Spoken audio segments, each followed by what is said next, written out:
evening, everybody.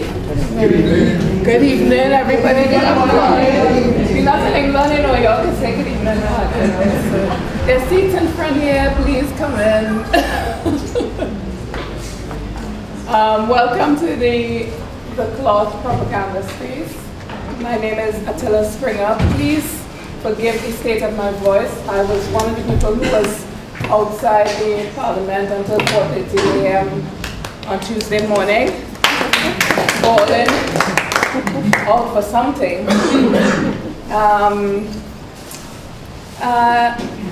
So welcome.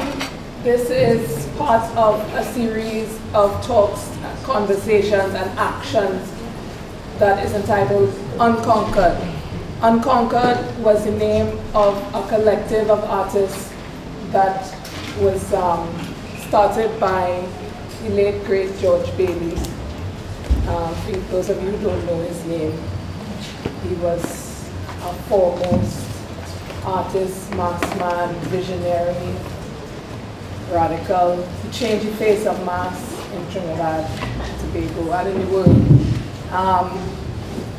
And so this series of conversations we started during Carnival because I think all of us who are activists, artists, writers, troublemakers, professional protesters, as Keith Rowley named us several years ago, all of us are doing work in our little pockets, and sometimes we don't know about the work that's being done. And so we're very grateful to Robert Young, who owns this, for giving us an opportunity to have a space which acts as a kind of artist community center. And one of the things that came out of our conversations, etc., this year was a band called Black Eye, which was a sort of investigation in a mass form of the Black Indian mass tradition. And so we partnered with Warriors of Huracan, which is the last Black Indian band left. And Nari Apru came out, and he don't play mass again, but he was on the road with us, and he came here and showed us how to do the dance and all kinds of things. So for just as a way of explaining what this is about, I think that so often we feel as if we're having to invent something new. But if we went back and looked at our history, we would see that, you know, so many people had a little piece of the story. And so why not mine their stories for information and pull those things together? So into the future, Unconquered is going to be doing a lot more stuff around issues of politics, action, and art as activism as well. And so look out for those things. So, yeah, all right. I'm going to stop talking now because my voice is about to go. But tonight came about for a variety of reasons. One of them is because of Kevin Brown, that fella in the back there, we're going to hear from a little bit later. Kevin got in touch and said that he wanted to do a talk about conscious citizenship. And I was like, yeah. And then Soini, I think, had said to me, we need to ask Afra to come and talk, you know, because Afra's a cool guy. We need to hear from him. We need to hear from people like Afra. And I was like, yeah, that's true. And you know, she was like, yeah, you could call that shot, right? So Afra is somebody that I've known for a very long time. I remember when, okay, I'm going to cut short my introduction, but just to say, suffice to say, Afra is somebody that I've known for a very long time, and his mother, Afra Raymond, is somebody that, you know, held my hand a lot when I was small, and I give thanks for her shaping who I am, even from a distance, even just from her, just general presence in my life. So I just want to say that this evening is about us investigating what citizenship means.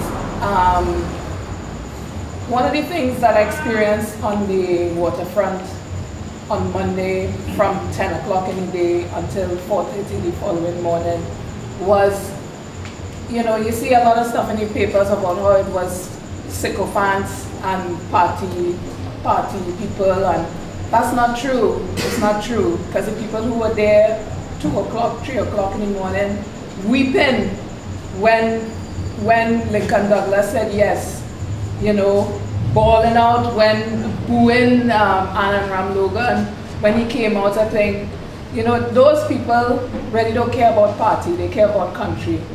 And we have to get away from that nonsensical lie that we have been told in this country, that in order to be politically active, you have to have a party card, right? And so that is part of what tonight is about. We need to be really, really politically aware, conscious, critical, and vocal at this point. I don't have no party card.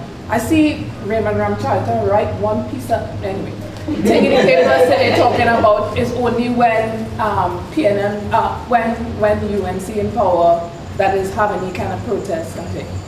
I know my grandmother got a nervous breakdown because Boris used to send policeman to her house every day to say that he have a bullet for her daughter, right? As in 1970. My father spent time in prison, right?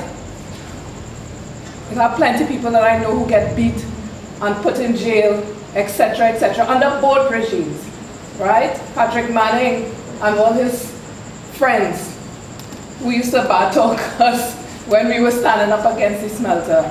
So to say something like that is so dangerous and so destructive, you know, and so we have to, it's really up to us to remain vigilant and to keep telling our stories and to keep speaking our truth into the world. Right, so I done talk. Let me introduce Afra Raymond, who is, yeah, a cool guy.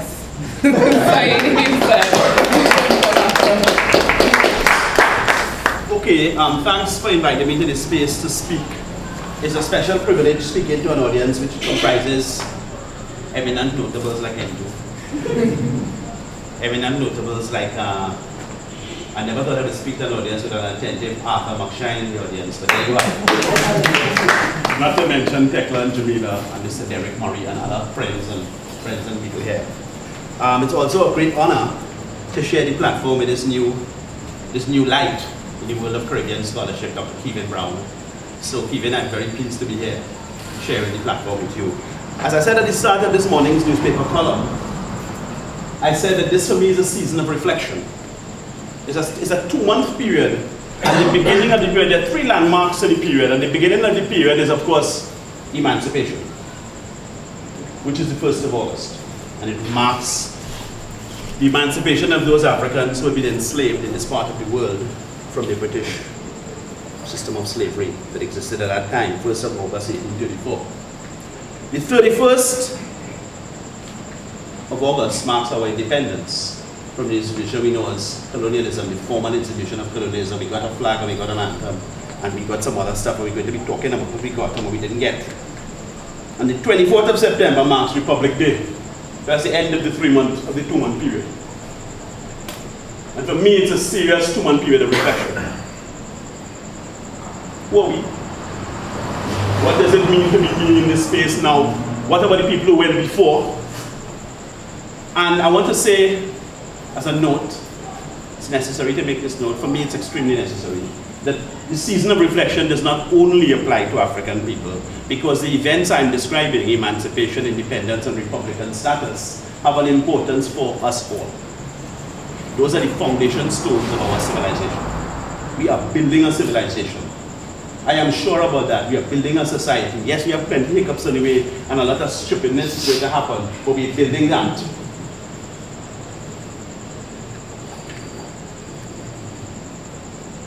I also like Kevin's title, The Tropic Tendencies. And us having to have, there's a beautiful quotation of his, us having a struggle to establish the means for the people to have a way to establish our program for equity and values and a proper life in the society in the Caribbean. That's at page 9 of his book. You must get the book. Those of you who didn't buy it yet.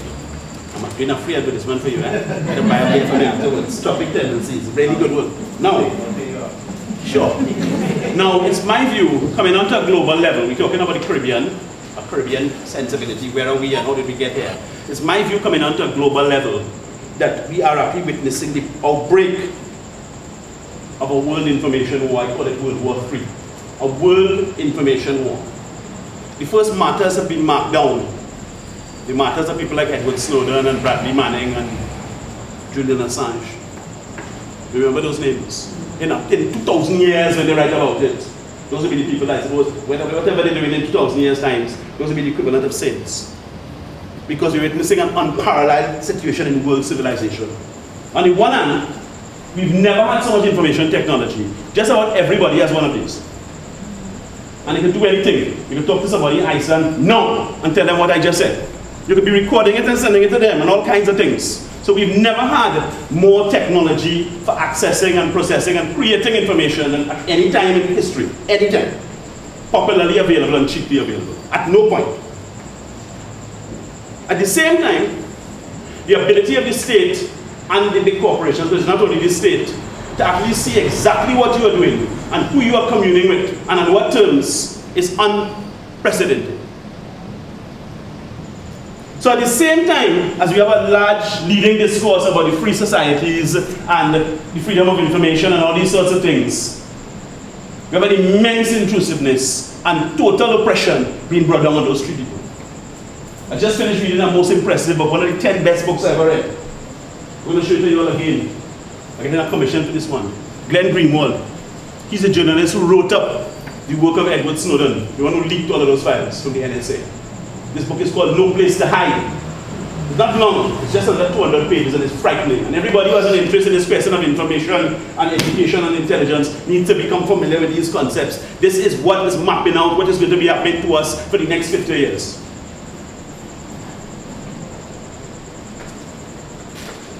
And then we really come to the question of the work I am doing. Because there's a particular piece of work I decided to do, and there are particular things I decided not to do. That's why there's certain things you would never find me doing.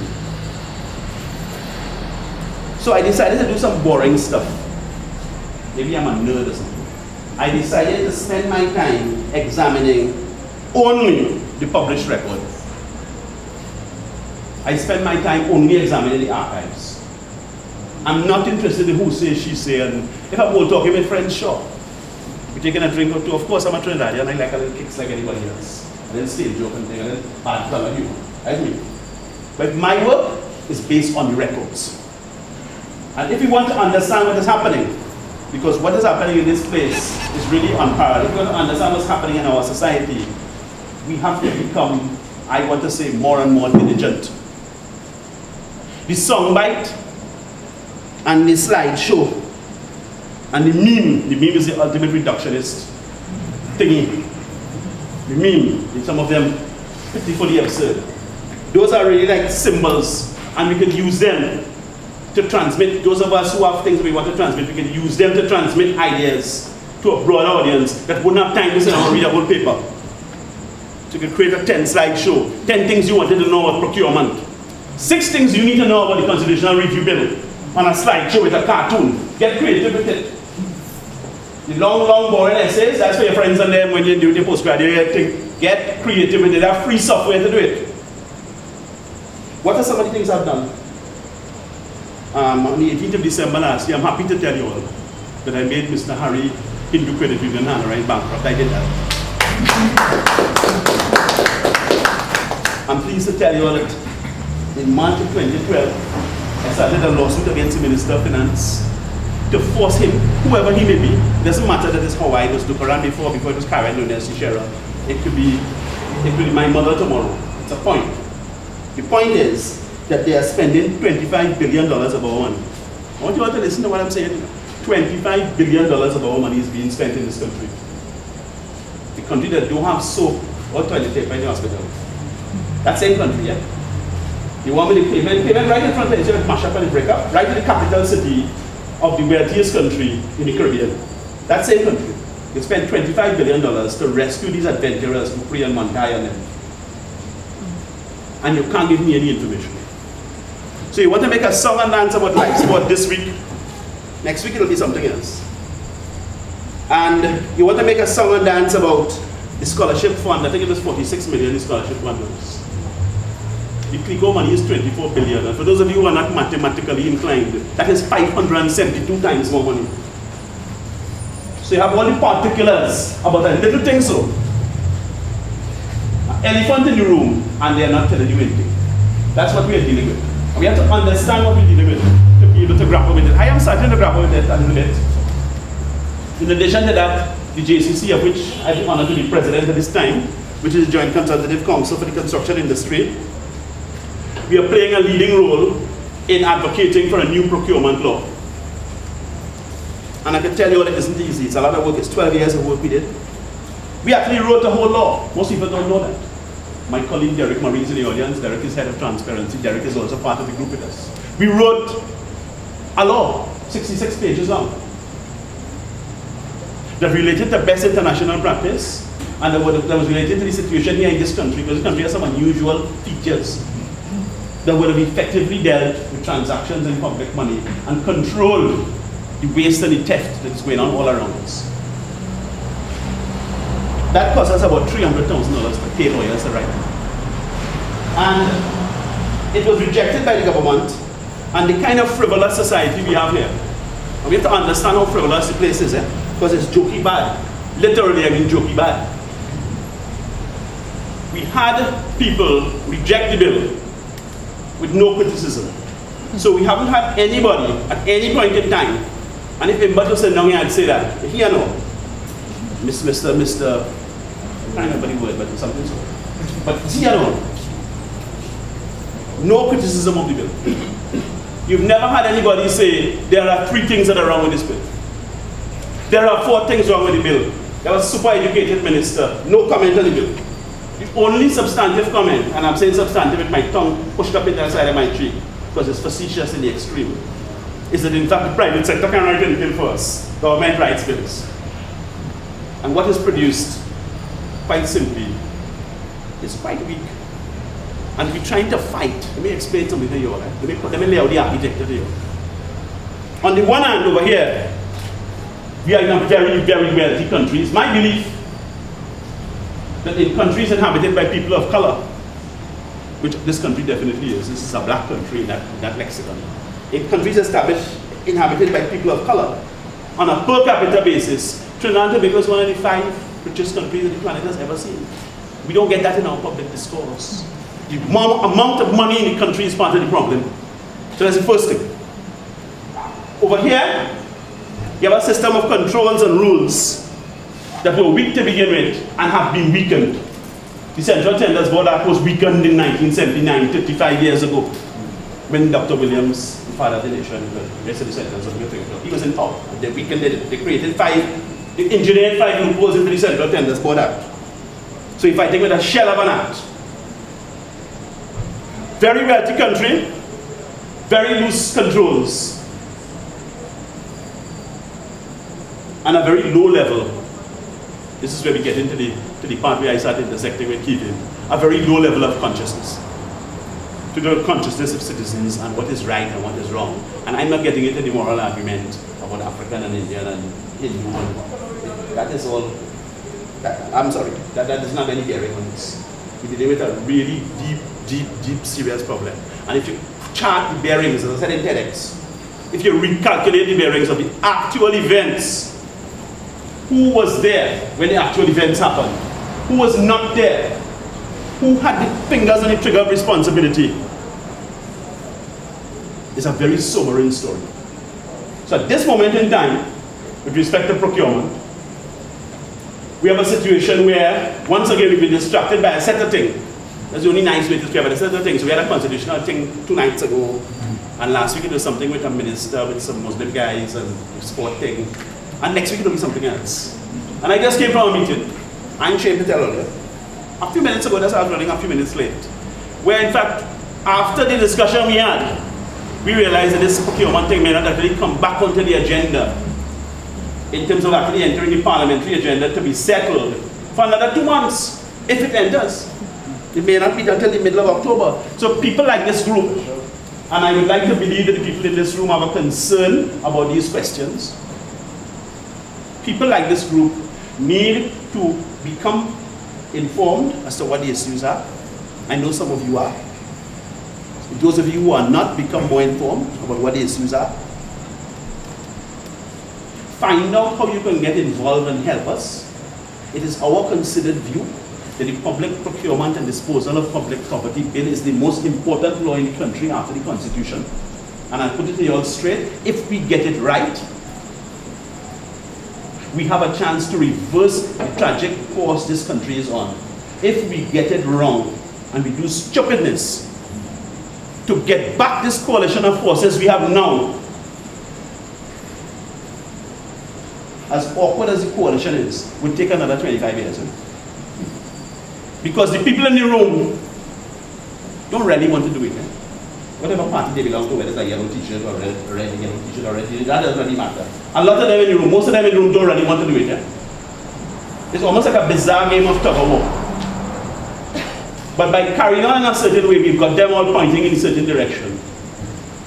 And if we crack it, we might be able to get them to run.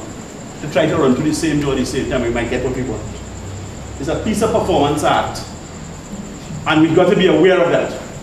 We are at a moment of tremendous promise and tremendous threat.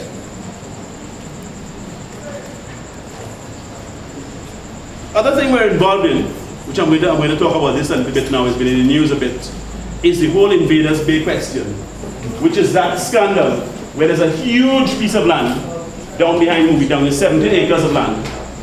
And Invaders Bay is state land that the Ministry of Planning is leading a process in terms of the redevelopment of that land that wasn't there before. And it's our opinion that the operation taking place at Invaders Bay is in breach of the law.